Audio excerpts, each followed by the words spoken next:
اعوذ باللہ من الشیطان الرجیم بسم اللہ الرحمن الرحیم قل اعوذ برب الفلق من شر ما خلق ومن شر غاسق اذا وقب ومن شر النفاثات فی العقد ومن شر حاسد اذا حسد۔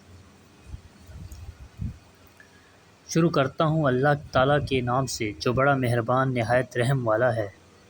آپ کہہ دیجئے کہ میں صبح کے رب کی پناہ میں آتا ہوں ہر اس چیز کے شر سے جو اس نے پیدا کی ہے، اور اندھیری رات کی تاریکی کے شر سے جب اس کا اندھیرا پھیل جائے، اور گرہ لگا کر ان میں پھونکنے والیوں کے شر سے بھی، اور حسد کرنے والے کی برائی سے بھی جب وہ حسد کرے۔ صدق اللہ العظیم۔